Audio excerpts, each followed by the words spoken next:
CBN Universidade. Já há algumas semanas, todas as sextas-feiras, a gente vem conversando com pesquisadores da Universidade Federal do Espírito Santo que foram incluídos numa lista dos mais influentes do mundo, de acordo com o levantamento divulgado pela Universidade de Stanford, nos Estados Unidos.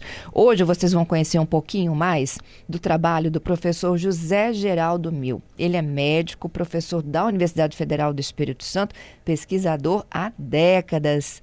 Professor Mil, bom dia. Bom dia, é sempre um prazer estar falando com você aqui na CBN. É sempre uma honra tê-lo conosco aqui na programação. Os nossos ouvintes já são muito mais familiarizados, né, com o professor Mil e como ele colabora aqui nesse debate envolvendo saúde no Espírito Santo. E saúde é a sua pauta, né, Mil? Isso mesmo, há muito tempo. Conta para os nossos ouvintes, como é que começou essa sua trajetória, até chegar aí, nessa lista dos mais influentes? Isso. Então, veja, eu fiz medicina aqui na UFES, entrei na medicina, no curso de medicina aqui da UFES em 1970, me formei em 75 anos, em 1975, estou completando esse ano 50 anos de formado, e eu já manifestava interesse em seguir carreira acadêmica desde a graduação. Na verdade, desde o ensino de graduação. Na verdade, isso decorre de duas coisas. Uma, que a minha família é uma família de professores. Meu pai era professor em escola primária no interior do estado. E aqui eu fui motivado por vários professores meus aqui no curso de medicina que perceberam que eu tinha, digamos assim, o que a gente chama vocação. Eu nunca tive dúvida de que eu gostaria de me engajar na área de ensino depois de me formar, porque eu sempre gostei de ensinar. Então, acho que a gente, quando escolhe não vou falar nem a profissão, mas a atividade, tem que ser uma atividade que você gosta, porque uma profissão, às vezes, ela tem muitas diferentes formas de atuação. Você tem o professor, que é mais professor, contato com aluno, sala de aula, etc. E dentro da universidade você tem os professores que, além dessa parte de ensino, se engajam muito nas atividades de pesquisa, outros na atividade de extensão. Então você tem que ver outros até na administração. Então você tem que ver qual que é a sua vocação. E eu sempre tive certeza de que essa vocação minha era para a área do ensino, da pesquisa, dentro da área da ciência e da saúde. E para isso, alguns professores aqui do meu curso de graduação deram empurrão. Eu posso citar aqui o professor Tomás Tomasi, que foi meu professor na área de epidemiologia. Ele sempre me estimulou a seguir carreira acadêmica. Outro foi o professor Michel Asbu, que ainda o professor Tomás Tomasi, ele é falecido há muitos anos. O doutor Michel Asbu ainda está em atividade. Nosso acho que ele é professor também. da medicina atualmente, contribui muito aí na CBN, e ele sempre estimulava, você pode seguir carreira. Outro foi o professor Dalton Vassalo, que também atua até hoje aqui no nosso programa de pós-graduação em Ciências Fisiológicas, do qual eu comecei fazendo monitoria. Já no terceiro ano da faculdade, eu ingressei na monitoria. E na monitoria você começa ajudando os professores a ministrar as aulas, os seminários, e aí você vai iniciando o seu treinamento. Junto com a monitoria, eu iniciei meu treinamento em pesquisa, não só aqui na fisiologia, mas com outros professores da área clínica que me colocavam questões que eu poderia buscar informações, ou buscar coleta de dados. Então, isso, obviamente, são os passos. Quase todo mundo que está na carreira acadêmica hoje tem esse perfil. Quer dizer, durante a graduação, ele vai se inserindo gradualmente, sob orientação de outros professores, dentro das atividades de ensino e de pesquisa. Isso não começa de uma hora para outra. Isso é um processo que vai desenvolvendo ao longo do caminho. Professor, e qual o artigo que foi mencionado aí pela Universidade Norte-Americana e te colocando entre os mais influentes? Olha, não é um artigo. Esses scores, eles são construídos com base em outros indicadores. O principal indicador dele é o seguinte. O modo tradicional de quando você executa um trabalho de pesquisa, geralmente você vai divulgar isso depois para a sociedade na forma de artigos. Esses artigos, na verdade, são publicados em revistas científicas que têm um processo de publicação mais ou menos padronizado no mundo todo. Quando você submete um artigo, o editor recebe esse artigo e distribui para outros pesquisadores daquela área, em geral 2 ou 3. E esses pesquisadores, esses 2 ou 3, que a gente chama de revisores, eles têm que opinar se aquele artigo tem qualidade científica ou não, se ele tem impacto no conhecimento naquela área. É uma série de perguntas que o editor vai fazer para esses revisores, e o artigo, então, vai depois, dependendo dessa revisão, a gente chama muito revisão por pares, porque são pessoas que atuam em área semelhante à da gente, não igual, mas semelhante. E com base nessas revisões por pares e na visão do editor, na política da revista, etc., o artigo é aceito ou não para publicar. Quando o artigo é publicado, obviamente que ele vai ser lido. Hoje você tem sites na internet, isso está muito fácil hoje, que divulgam o seu artigo para toda a comunidade mundial. Por isso que a maior parte dos artigos eles são escritos em inglês, porque se você escreve um artigo em inglês, por exemplo, uma pessoa que trabalha lá na Rússia, em geral, ele vai conseguir ler. O inglês virou a língua franca da ciência no mundo hoje, como já foi antigamente o latim, depois foi o francês por um pequeno tempo. Hoje, depois da Primeira Guerra, no século XX, ficou o inglês como língua franca. Então, esses artigos, na verdade, que são lidos por outros autores, eles são usados como citações ou como referências bibliográficas nesses outros artigos. Então, a gente considera que uma pessoa que tem muitas citações bibliográficas na literatura, quer dizer, que outras pessoas citam esses artigos ou citam esses autores, a gente diz que esses artigos têm um impacto na sociedade científica. Ou seja, você produz um conhecimento aqui que vai ser utilizado por outros pesquisadores mundo afora e que, em última análise, é informação que vai ser utilizada no avanço do conhecimento. É assim que a coisa funciona na área científica. Então, pelo número de citações que você tem ao longo da sua vida, e existem empresas que fazem esse rastreamento. Então, um artigo que eu publico aqui, digamos, esse ano, ele vai ser rastreado por aí 20, 30 anos por empresas, e que essas entidades, tipo a Universidade de Stanford, por exemplo, eles monitoram isso e tiram os nomes das pessoas que são mais citadas na literatura científica internacional. Então, daí que vem esses rankings de cientistas cuja produção científica é reconhecida pelos outros cientistas, ou seja, são pesquisas que servem para outros também fazerem o seu avanço de conhecimento. Então, é isso que vem os rankings. Então, na verdade, o fato de eu estar citado nesse ranking, assim como os meus outros colegas da UFES, outros colegas do Brasil, indica que as publicações deles são lidas, avaliadas e citadas por outros autores mundo afora. É assim que a dança ocorre. Entendido. Tá? Não indica necessariamente, isso é importante para o público conhecer, não indica que alguém é mais importante ou menos importante. O ranking indica o seguinte: a pesquisa produzida por um cidadão aqui da UFES, um professor aqui da UFES, ela é lida, avaliada e usada mundo afora. Quanto mais ela for usada, você diz que ela tem maior impacto na sociedade. Porque você produz pesquisa, na verdade, para resolver problemas da sociedade, não problemas só seus. Eu acho que esse é o grande papel da universidade, né? Contribuir para soluções no mundo, né? Isso. Então, na minha carreira, por exemplo, eu sempre tive foco nas grandes questões da área da saúde. E eu comecei, na verdade, sendo um cientista que a gente chama de bancada. É o indivíduo que está na bancada do laboratório, na experimentação. Tá? Então, eu comecei trabalhando na área experimental, com animais de experimentação, na área de hipertensão arterial e infarto, e depois fui estendendo. Quer dizer, você tem coisas que você precisa de utilizar. Eu vou citar um exemplo aqui que é fácil para as pessoas entenderem. Você não começa usando um medicamento novo, por exemplo, em humanos. Sempre existe toda uma fase que você precisa testar esses medicamentos em animais sadios, em animais doentes, em animais que têm, por exemplo, graus de evolução diferentes de uma doença. Então, eu comecei trabalhando, por exemplo, com medicações que influem na adaptação do coração ao infarto.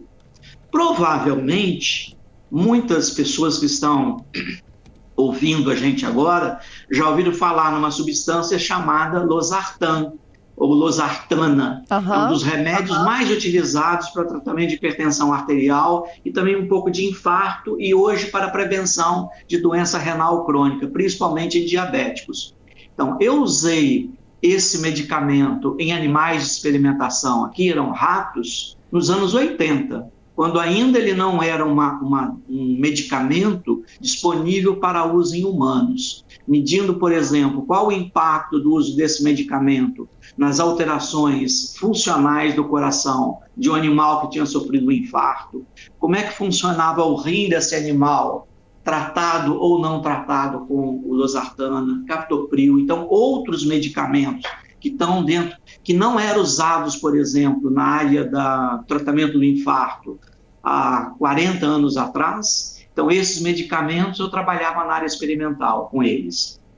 E depois veio, a partir dos anos 80, a partir dos final dos anos 90, evolução para estudos em populações, que é a minha área de pesquisa hoje. Eu faço os estudos de doenças cardiovasculares, não propriamente em indivíduos. Quer dizer, você usa indivíduos para estudar, mas as suas conclusões são retiradas a partir de populações. Assim, nós já fizemos estudos na população de Vitória, fizemos um estudo longo, que ainda está em evolução, na população indígena de Aracruz, e vamos iniciar agora, ainda esse ano, mas vamos incrementar mais no ano que vem, em 2 outras populações do Espírito Santo aqui, que são as populações de quilombolas e a população pomerana.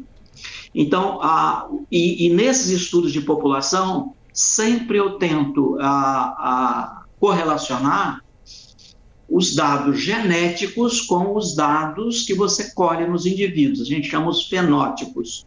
Então, por exemplo, quase todas as doenças crônicas, a hipertensão talvez seja a que eu mais tenha experiência, o diabetes, são doenças que dependem tanto da origem genética delas, elas têm fatores genéticos que fazem com que certos indivíduos são mais propensos, por exemplo, a desenvolver hipertensão, outros não, diabetes, obesidade. A gente sabe, são as doenças familiares.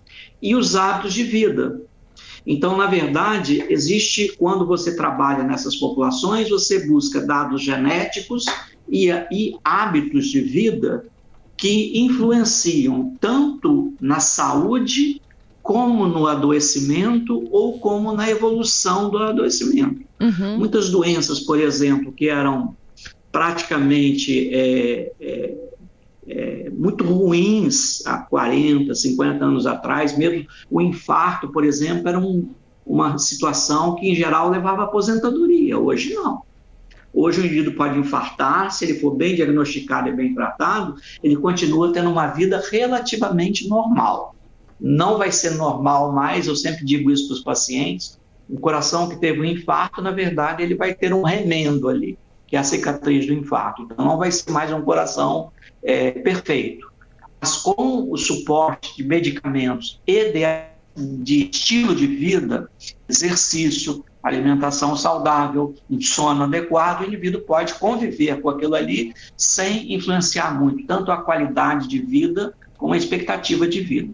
Então, esse conhecimento que a gente busca em população, ele depois vai ser transferido para políticas públicas. Esse é o objetivo do nosso trabalho. É uma extensão do projeto Mônica, meu? O Mônica foi o primeiro grande que nós fizemos aqui. Foi a primeira cidade no Brasil que teve um mapeamento de risco cardiovascular. E aí, porque existem vários fatores que aumentam o risco de doenças cardiovasculares. Tabagismo, hipertensão, o colesterol alto, o diabetes, as alterações próprias do coração, a hipertrofia do ventrículo esquerdo. Então, isso a gente mapeou. E a gente viu nesse projeto, por exemplo, e tem outros fatores que a gente começou a levantar no projeto Mônica. Por exemplo, os fatores sociais. O estereótipo de infarto na população e mesmo na comunidade médica era muito do indivíduo de classe média alta e homem. E esse estereótipo a gente quebra no projeto Mônica. Quer dizer, a população mais vulnerável é a mais pobre, a população preta, por exemplo, ela é mais vulnerável à hipertensão arterial. Tem muito mais hipertensão em pretos do que em brancos, entendeu? Então, essas diferenças de indivíduos que você mapeia e quantifica em estudos populacionais, epidemiológicos, eles depois têm que ser transferidos em políticas públicas. Por isso que a gente está fazendo, por exemplo, esse projeto que nós vamos fazer com auxílio do governo do Estado, através do Arquivo Público, da FAPES, da UFES lá de São Mateus e também de outros grupos que nós vamos agregar aqui no Estado. Esse estudo da população negra no Espírito Santo, quilombola, né, ele vai mapear riscos genéticos e cardiovasculares, em que depois você bota isso no papel e transforma em política pública. Por exemplo, na área de hipertensão, na área de consumo de sal, você precisa quantificar essas coisas para poder fazer políticas não baseadas em achismos, mas em dados efetivos coletados naquela população. E assim Excelente. Funciona a ciência no mundo. O que eu observo para a população negra daqui pode ser testado por outro na população negra da África. Isso aí. E ver se isso rebate ou não. Porque nós temos no mundo hoje, mais ou menos, a grosso modo, 1,5 bilhão de pessoas que são ou os africanos atuais, mais de 1 bilhão, ou os que estão na diáspora da população negra, que são mais ou menos 500 milhões no mundo, sendo que são quase 100 milhões aqui no Brasil. É o país, na verdade, fora da África, que tem a maior população negra no mundo, é o Brasil. Tá? Então, estudos na população negra são estudos estratégicos para que os ministérios, o Ministério da Saúde, as secretarias estaduais, as municipais e a sociedade adote políticas públicas para uma população que é diferenciada em alguns aspectos. Você tem que conhecer esses aspectos. Você não pode, eu acho que o indivíduo preto tem uma doença renal crônica mais precoce. Você tem que ir lá no campo mostrar se isso é verdade ou não. Se for verdade ou não, quanto mais precoce. E aí você parte. Como é que eu posso melhorar essa situação? Como é que eu posso reverter isso aí? É em cima disso que a gente trabalha. Não é só uma evidência, né? A evidência tem que levar ao trabalho de pesquisa e a constatação. Isso, exatamente. Então, a pesquisa dialoga. O pesquisador ele tem que dialogar com os outros pesquisadores mundo afora, porque ninguém produz ciência sozinho, é um processo bastante complexo. Então, a experiência de cada pesquisador, de cada aluno de pós-graduação, por exemplo, é um tijolinho que você bota num muro que você está construindo, numa parede que você está construindo. Você usa essa experiência de outros pesquisadores que estão em outros países, que em geral você nem conhece, tá? Você só sabe pelo nome quando você lê os artigos. Uhum. E com as autoridades, como na área de saúde, as autoridades que estão à frente dos serviços de saúde. Eles precisam conhecer para poder planejar. Isso é essencial no mundo todo. O bom conhecimento da situação de saúde de uma população é o primeiro passo para você adotar boas políticas, tanto de prevenção como de mitigação, enfim, todas as políticas públicas que você vai ter na área da saúde. É isso. Mil, parabéns aí, mais uma vez, tá? Pelo seu trabalho, pela sua dedicação, que eu conheço de longo tempo. Já te entrevisto aqui pelo menos há uns 20 anos. Isso mesmo. E é sempre bom a gente participar, porque a população sabe o que está sendo feito. Mesmo que ela não entenda perfeitamente tudo, porque a ciência tem suas idiosincrasias, tem sua linguagem própria, mas é sempre uma alegria poder divulgar e saber que a UF está cumprindo seu papel. Nós temos 13 pesquisadores que estão dentro desse ranking de diversas áreas do conhecimento. Isso mostra a importância da UFES para a sociedade capixaba. Isso. E a nossa missão aqui é colocar todos os 13 no ar, viu? Cada um contando a sua história. Isso mesmo. É um serviço que a CBN está prestando à sociedade capixaba. A gente que agradece, viu, a parceria de vocês. Continue, viu? Trabalhando e trazendo saúde para a nossa população. Estamos à disposição. Sempre que for necessário, estamos à disposição. Parabéns, Mil. Bom dia para você, hein? Bom dia a todos.